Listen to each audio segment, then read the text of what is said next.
Hey everybody, welcome to another episode of Drops of Wellness Wisdom with Dorothy and Joy. Looks like Dorothy, you're busy, busy, busy over there with all your Be right little with you. I topics. got so much, it's like constant barrage of, Oh wow. wait, I'll be right So with you. we Wait, what? Wait, hello, what? What? Dorothy. Uh, Um, oh, sorry, never mind. All those things, Dorothy. What the heck? I, All at I, the same time? I just sometimes it boggles my mind when I actually take a minute to look at how much non-native EMFs we're exposed to all the time without even thinking about it. It's It's like daily we've got life. the pods and the phone and the pads and the tablets, and I'm on my computer, and what the heck, Joy? I know, we've Heck. gotten so used to it. I mean, this podcast depends on it too. But All right, wowzer. excuse me. I have got to get these out of my head. Just give me a minute. Yes. Take those out. Oh, Really amazing. They're oh, everywhere. that is so much better. Sorry about that. I got involved with other stuff, and oh my gosh, here we are. Look at that. Here we are. Wi-Fi everywhere, everywhere. Did Mm. you know that how much EMF impacts our health? I mean, we hear about it, but do you really all know how much EMF impacts our health? All right, so start over because I think I hear about it a lot and I see ads for EMF blocking devices and things. So what does that mean? What is it? Well, as I think we've talked about this before, how everything on this earth is vibrating at a certain frequency. We're all essentially energy. It's Right. like you break us down, we're just energy, and everything vibrates at its natural frequency. Well, the Wi-Fi's and all our wireless technology was all a frequency created by humans, not created by the earth. So it pretty much disrupts our frequency. Like if you have a tuning fork and then you have another tuning fork, they kind of tune together. And so our bodies are trying to tune to the EMFs, which are not natural to our physiology. And it can really disrupt our body and doing what it does. It can really impact our health in a negative way. So it's something that we really need to be careful of. Wow, so we're carrying around these devices all the time, and I actually don't wear those ear pod things either, but people use those all the time. It's so convenient. It's, can be safer to have those when you're not getting tangled in a cord or if you're trying to be hands-free and all that stuff. So I didn't ever really think about that it's energy blocking our energy, is what you're saying. Yeah, maybe not so much blocking it, but is revibrating our frequency. So it's like the Wi-Fi is at this frequency and our body's trying to be at this frequency, and this frequency is mangling our frequency. Okay. So whereas we really need to try and, as much as possible, vibrate at the frequency which we're designed to. It's like, once again, going back to, early humans, hundreds of thousands of years ago, we were designed and nurtured in the vibration of the earth, and we've just gotten away from that. So, That is like the best explanation I've ever heard of understanding why EMFs are bad. Like you just hear they're bad, but you don't really understand why. Like I kind of depend on my phone, so we all do. I don't want to not use it. I try to do hands-free and speakerphone instead of having it against my head. But what are the risks? What is it doing to us? There's really a lot, and it's hard to say that EMFs cause any of these things because there's just so many variables and factors and that affect human health. But some of the things that they found that can contribute to are endocrine disruption. I mean, there's a lot of other endocrine disruptors out there, but the frequencies can disrupt that. It can cause mental health issues, depression, anxiety, things like that. It can affect your cardiovascular system, just general cellular, I'm not going to say the other C word, but the cellular disruption, immune dysregulation. It really just can dampen your immune system so it can't function as appropriately, and oxidative stress so that your cells are dying at an unnatural rate. So and that's just really a short list of things that can be affected by these man-made frequencies that are all around us all the time. So yeah, it's important to be aware. Well, I have a feeling that you're going to come up with or present to us a good idea on how to um, counteract some of that disruption. Well, now that you mention it, Joy, I do have some thoughts on that. And I know those of you who know me or watching this are laughing out loud hysterically because I always have thoughts about pretty much everything. So, what I like to do is something that is called either grounding or earthing.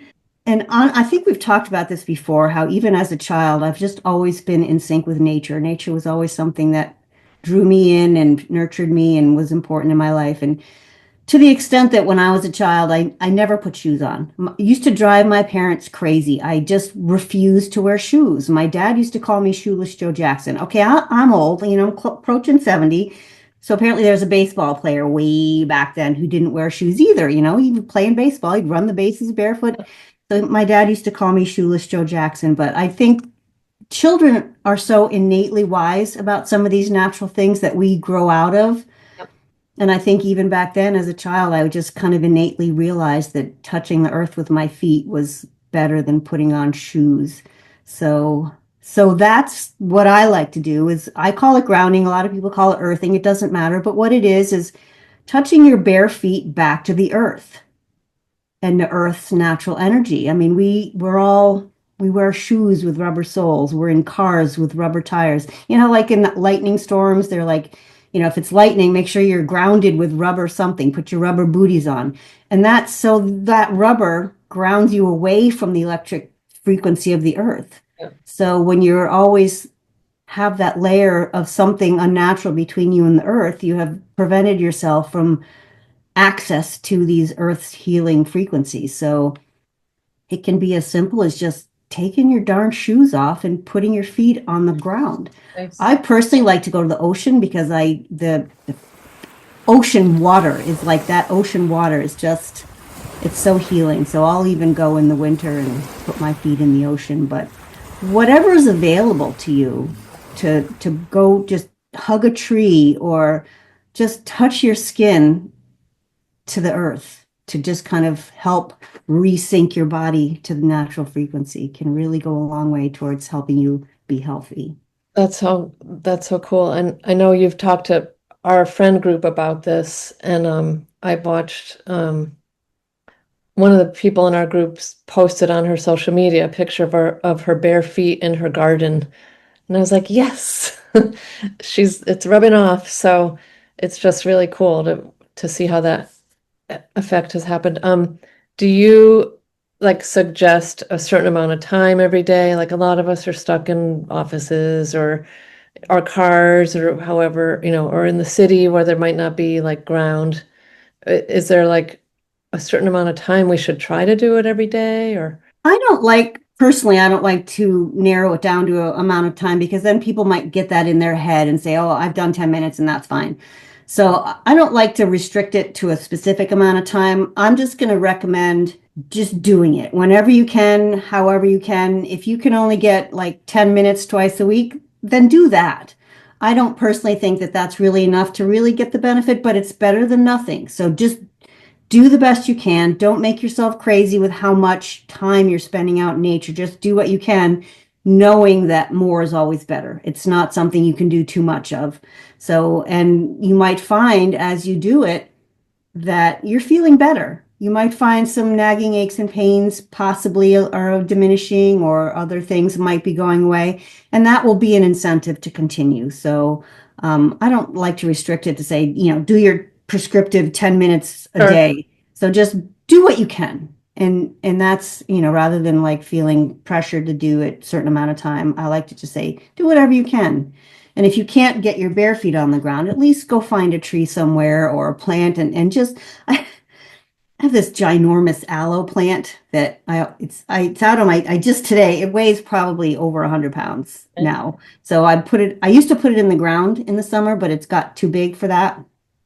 So it sits in a pot and it's right next to my chair. I sit out on the deck and the fronds are like, you know, this Oh. big around. And so and I like hold its hand. Oh. Like, don't tell anyone that, Joy, Okay. because I'd be Oh, very embarrassed if anybody found that out. embarrassing. But I hold the hand in my aloe plant, and it feels good. So like even just touching an aloe plant can be healing. So just whatever you can do to touch something that's attached to nature can go a long way towards helping you feel better. It's funny, one of my favorite things to do, if I have to do any weeding around my patio or the garden, I like to do it in the rain because weeds come out really easily. So I'm probably not necessarily barefoot, but I'm touching the earth, right? I'm pulling, getting dirty a little bit and pulling weeds out. I have about 99 baby oak trees in my yard right now. So I was chatting on the phone with my daughter and pulling those out while I was on the phone. So it's like I was doing something else and being outside at the same time. Yes, absolutely. Yeah, it doesn't have to be your feet. Any part of your skin that you can touch, any living thing is going to help. Your feet, of course, have all those nerve endings. It's the same reason we put our essential oils on our feet. It's kind of the most receptive part of it's the Yeah, part that we're designed to touch to the earth. sure. So ideally you want to be out there with your bare feet, but it's not crucial. And I know we've been told for so long to always have our shoes on when we go outside that for some people it might be a game changer. I mean, it might be a deal breaker, Yeah.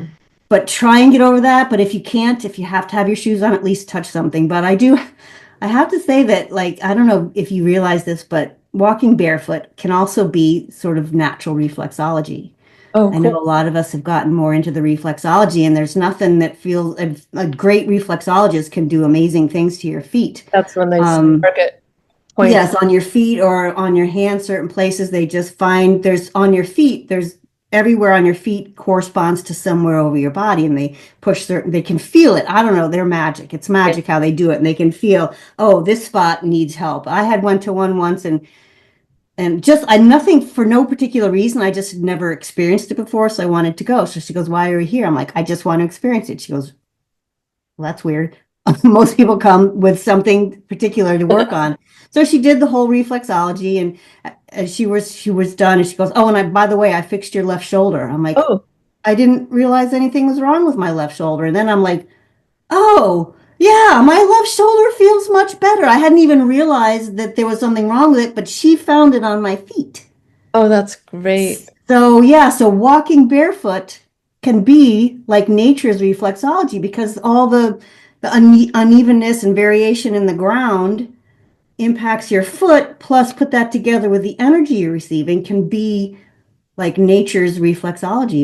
It will Oh, that's hit those neat. points just sort of naturally and help you feel better that way too. So it's another interesting thing for walk another plus for walking barefoot. Yeah, Obviously not where you're going to hurt yourself, but right. Just be smart about it.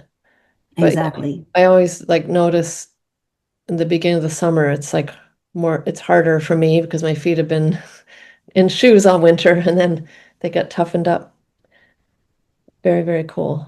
Yeah, it's kind of like the sun exposure in that respect. Just in the spring, you start slowly, Mhm. whether it's getting out into the sun so you don't get burned, or whether it's going out barefoot little by little until you develop that resistance to, yeah. So just, yeah, do what you can till your feet toughen up. So you touched on something regarding the feet being good receptors if you're putting essential oils on your feet.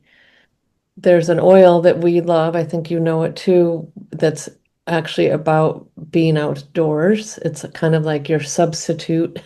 The blend is called forest bathing or Shinrin Yoko, which is the Japanese term for forest bathing or being in nature, literally in nature.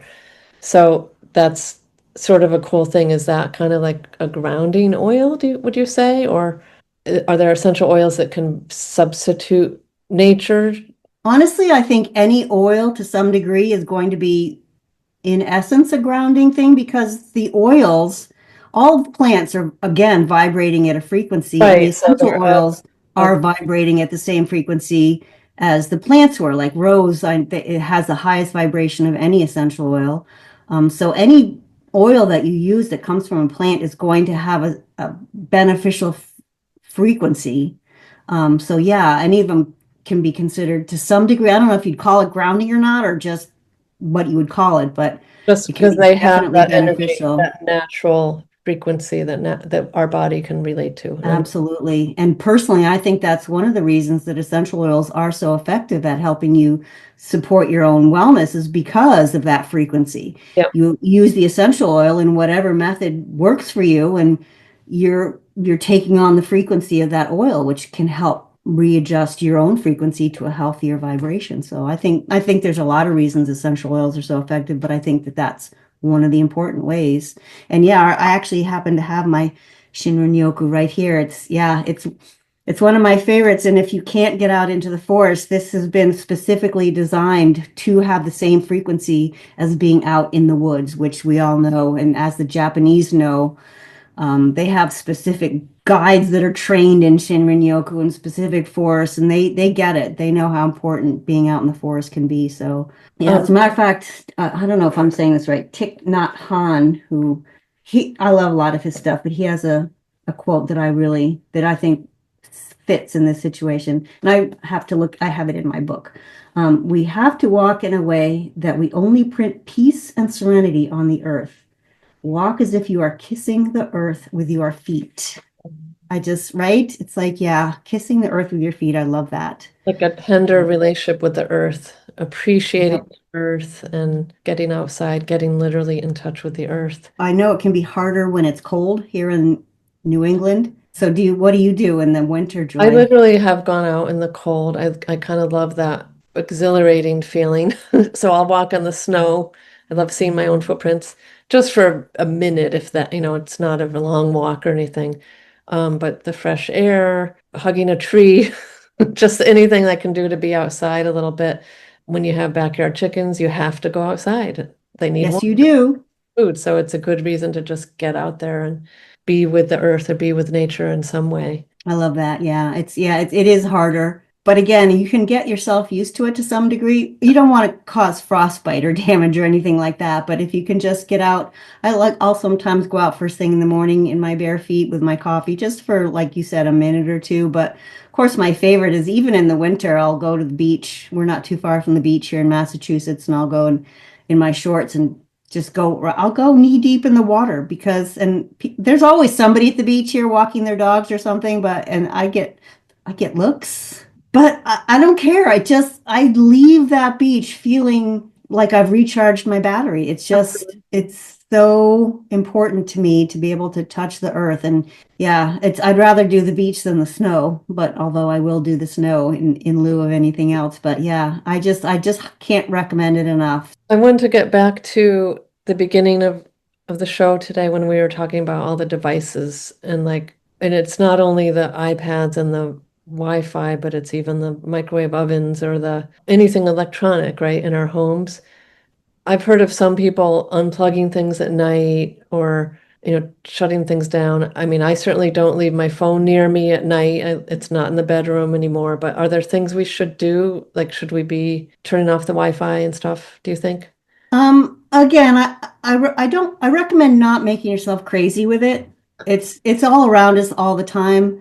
So whatever you can do that's within your frame of mind to do whatever you can. Microwaves, personally, I don't think they should be in anyone's home anywhere ever, but that's probably a chat for another time. But I think do what you can to protect yourself. I have my little Harmony pendant here, which is supposed to protect you from the Wi-Fi. I think at the very least, as much as you can, make your bedroom a no Wi-Fi zone, because at least while you're sleeping is when your brain is repairing itself. So if you have the Wi-Fi going in there, it's going to interact negatively with your brain trying to repair itself. So at the very least, I would recommend doing whatever you can. I know a lot of people use their phones as their alarm, or they have their phone right by their bed so they can check all their socials when they get up, and Yeah. that's a habit. Again, talk for another time, but my phone, I live on a 3-story Victorian. The bedroom's on the top floor and my phone is on the bottom floor Nice. at night. So, and I don't even check it until I've been up for like an hour or so. So that would be my first recommendation, is to just whatever you can, make sure your bedroom is a Wi-Fi free zone at night, just to help support the healing that goes on while you sleep. Yeah, that's a good point. It's just, I think we sleep better too. I think so. I think so because those vibrations can really interfere with your deep sleep and your REM sleep. And so even if you're sleeping, you might not be getting that restorative Mhm. part that you really need in order to be healthy. So there's a great book on this. It's called Earthing by Clinton Ober et al. And it comes with a movie about the book. So we'll put that in the show notes in case it has a lot more information than we can, put forth here in this little podcast. But yeah, check it out. It has some great information on how to do it, why it's good for you, and some stuff like that. So, and Yeah. has all the resources that you might be looking for. We've talked about earth or grounding, and in previous podcasts, we've talked about moving and giving our gratitudes and getting the sun. So we could do all of those things. You've talked about habit stacking before, but we could do all of those things together. Yes, you could do those all at once. Four One, in one. four That's in not one. a three for, that's a four That's for. a four So yeah, for. you could go at first thing in the morning, walk in the sunshine for 10 minutes, bare feet, feeling gratitude. So you're moving, you're getting your sunshine, you're doing your gratitude, and you're touching the earth. Genius, Joy. That's genius. Yay. Right. Well, thank you again, Dorothy. Thank you, and thank you all for joining us. I don't know, I hope you're all enjoying our little podcast. We're having so much fun, and I think we're getting a little more comfortable every time, so maybe we're not quite so awkward as we were in those first few episodes. Hopefully, I don't know, hopefully. But thank you so much for your support, and if you have a friend you think might enjoy this podcast, please share and let them know that they might enjoy the information that we're disseminating here. So again, thank you again, and we hope to see you in the next episode. don't forget to subscribe. Subscribe and like, give thumbs up. See you, Dorothy. Bye, everyone.